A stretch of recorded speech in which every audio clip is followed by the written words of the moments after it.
Hey guys, how's it going? So, downtown store is ready to open. I'm not gonna say it's done, but it's ready to be open, and we've got all the must-to-dos done in order to get the doors open. Now we can just kind of finish it as time allows, and work on it gradually over time, and let it grow and take life that it's going to take, and be whatever it is that it's going to be. So that's exciting, and that hopefully allows me more time to get back and doing to some of the things that we started doing last fall. We had a good little rhythm, and then we got very, very busy, and it just didn't happen. So one of those things is the picks of the month. So the staff was doing this for you guys in January. February, we really slacked off. March, it was almost non-existent. But we're back in April. I've already talked to the team and said, hey, pick out your 5, and they'll start sharing that with you as the month goes through. And I'm going to sit here tonight and do this video for my 5. All right? So excited about that. So the staff picks, just so you know, it's 5 records that we each picked of the month, and these records hopefully have some type of a meaning for us, or a history, or a memory, or they hold something. It's not just something that's sitting on the shelf that we just go grab a record, right?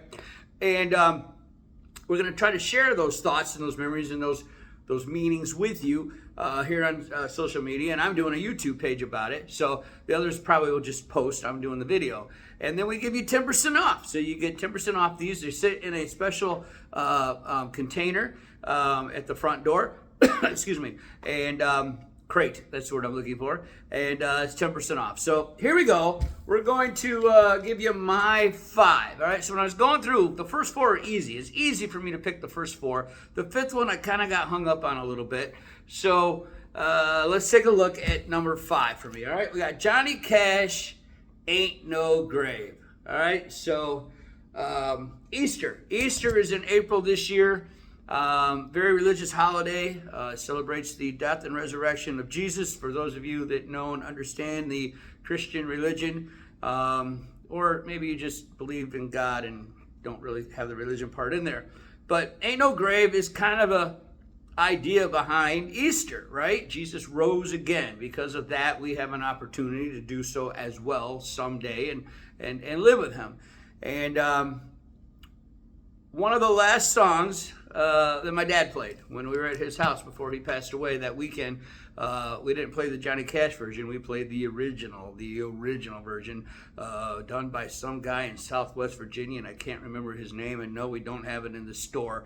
But yeah, we played that version. So I thought, well, that's a great one to pick for one of my 5 when I was struggling to get number 5. Is let's pick basically the name of an album by the legend himself. I mean, Johnny Cash. Think about Johnny Cash. Punk, rockabilly, southern rock, country, beginnings of rock and roll, gospel. Yeah, just all those things can, at some point in the tree of music, Johnny Cash is hanging on a lot of different branches. So that's my first choice. The camera decides to fall because I hit it. So that's my number 1 record. So 10% off the Johnny Cash Ain't No Grave in the rack for the month of April.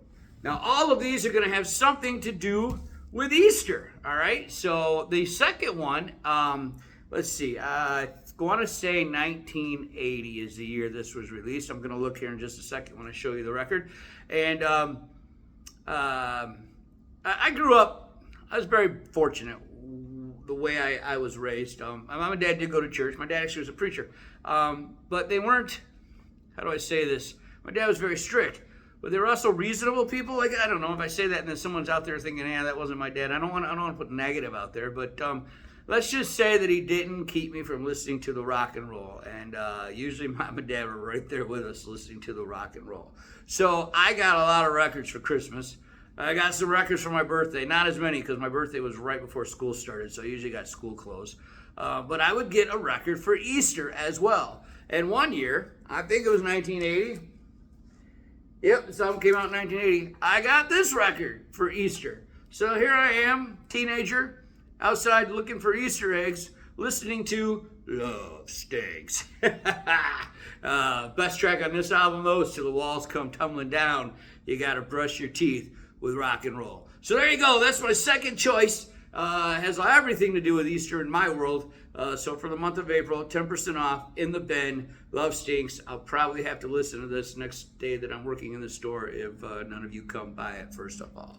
All right, here we go. The next one we got, Elvis, first Grammy he ever won. You think would have been for Hound Dog, Love Me Tender, Are You Lonesome and Nice, Suspicious Minds? No. First album he ever won, or Grammy he ever won, was for this record right here, How Great Thou Art. Elvis's Christian, his second Christian, or gospel, we'll call it gospel record. And I remember being at my grandma's house as a little boy. I'd stay there on weekends, and she had the Gaithers and the Statlers and the Jimmy Swaggarts and some other Southern gospel type stuff. She was from Virginia, she's from the South, even though we lived in Michigan. And she'd have Elvis. And my grandma, this is my great-grandma now, my great-grandma. I learned in later years from my dad that my great-grandma actually went to see Elvis in concert. It was so cool. So I remember playing my great-grandma's records when I would stay the night, get up Saturday morning, play the records before the baseball game would come on. And there was just always something different about the two Elvis records she had. There was a beat to them. They weren't, no, they were boom, boom, boom, boom. And it was different to me, and I liked it. Jimmy Swaggart would get close on some of that stuff, because, him and Jerry Lee Lewis are cousins, and he had some of that honky-tonk in his stuff. But, yeah, it was as close to rock and roll as I was going to get at great-grandma's house, okay? And it's just super cool. So this one is going to be on sale this month as well. Again, it has to do with Easter. Of course, it's Elvis's gospel record, but there's a memory there for me as well that's way more than just Easter, and it's a really good record. The piano intro to Where Could I Go But to the Lord. Dun, dun, dun, dun, dun, dun, dun. I mean, it could have been done by Motown. It's boogie woogie as it gets. It's rhythm and blues. It's just phenomenal. It's just this is really a good record. It is. If you just like music for what the music is, this is a good record. All right, so the next one I'm going to give you is long, long time ago in a galaxy far, far away. There was no cable television. Where I grew up, you had ABC, CBS, and NBC. You had 4 or 5 UHF channels. Let's see, Detroit was 20, 50, 56, and 62. Then we had Channel 9, was the Canadian station, because we lived close to Windsor in Detroit there, and we could get the Canadian station. So those were your channels, and that's what you watched, okay? There's no saving it for later. There's no binge watching. It's just that's what you watched. So every year, usually the week before Easter Sunday, one of the major networks would play or show or broadcast the movie The Ten Commandments. And to this day, I say that it's still my favorite Bible-based movie. It's just a great movie. And the special effects in it for like the 1950s is just like phenomenal. Like, it's better than some CGI they do today. Sometimes CGI goes over the top and it doesn't even look real. So I grew up with a steady, year after year, annual viewing of Cecil B. DeMille's, The Ten Commandments. So we're going to put the soundtrack to The Ten Commandments on sale for you. And I remember talking to my mom when I was little, and like, did you see that at the show when it was out? And I don't remember that she said yes or no, but I remember she told me that it was such a long movie at the show that they would take a break.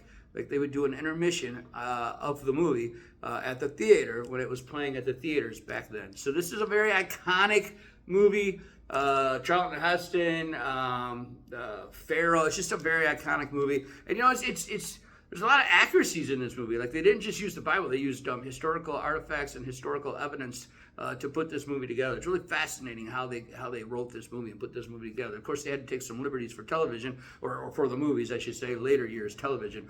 But it was always cool because they'd play this thing on network TV and they'd play the whole thing. Like, they didn't condense this thing down to a 2-hour movie with commercials. Like, it usually was like a 3 or 4 hour event on television, and it was usually Sunday night before Easter. And we watched it every year, growing up, every year. So lots of great memories in this one. And so this one is on sale for you guys for the month of April.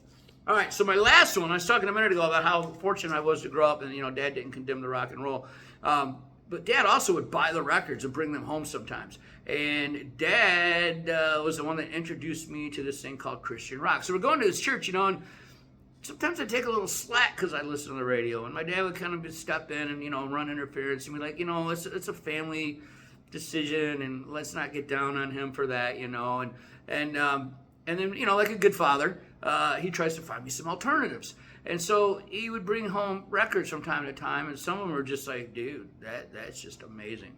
So one day he brings home this record by a guy called Larry Norman. Now, Larry Norman was a band called People. He was with a band called People, and they had a top 20 hit with the song I Love You, which is a Zombies song that they had redone. And so then they released a second record, and then they broke up. And when they broke up, Larry made what many call the first Christian rock record. Now, as big of a fan as I am of Larry Norman, I'll keep talking about this in a second, I think Elvis made the first Christian rock record, right? I think he's about 10 to 15 years ahead of, 67, 5 years ahead of Larry. So Larry comes out in 1969, an album called Upon This Rock. Then he does this thing called a trilogy, where it's part 1, part 2, part 3. And I don't have part 1 or part 2 here at the store, so we're going to go with part 3. This one's called In Another Land. The production on this thing is amazing. It's the producer on this or the engineer on this is Andy Johns, which is Glenn Johns' son. Which, when you know the word Glenn Johns, you got Zeppelin in there, you got some Beatles engineering in there underneath George Martin. You got some legendary names from the 60s and 70s in there, and he does the engineering on this. Larry does the production work on it. It's so far ahead of its time now. When you listen to it now, it sounds a little bit dated because it's from 1976, but at the time, most Christian music was, the stuff that I told you about that I would listen to at Grandma's house. That's why I would listen to Elvis. And this was not that. Like, there's guitar solos here. There are drum solos here. There are overdubbed vocals here. There are vocals on top of vocals here. There's words in here that, are very street level, like talking smack at you and not preaching at you type stuff. And I come to love this guy. This guy's music means a lot to me in my life. One of my favorite artists of all time. And if you ever want to sit and listen someday, just come on by and we'll sit and listen. It just holds up with anything that's ever been done. So anyway, so this is number 5. So if you want to get this one this month, it is $11. You get 10% off. So that puts it at like $10, $9.90. You can try something that you've probably never heard. Get a piece of rock history, if you will. The guy actually has his second part of the trilogy was called Only Visiting His Planet, and that is actually in the Library of Congress for its contribution to American music. And that one's very political on that one. This one, he doesn't get so political. As a matter of fact, he always called this one his church record because he believed in God and that, but he didn't make music for church people. He made music for street people. Except this record, he called it his church record. But I don't know. You just have to listen to it. It's just a really good record. So, all right, guys. So, anyway, it's Easter, and I'm giving you 5 records that to me follow along the themes of Easter. We've got the father of Christian rock, if you will. We've got the best Bible-based movie of all time, even 50, 60, 70 years later. We've got Elvis's gospel record, which to me is the first Christian rock record, if you ask me. We've got Love Stinks, the Jay Giles Band, Wooba Gooba with the Green Teeth.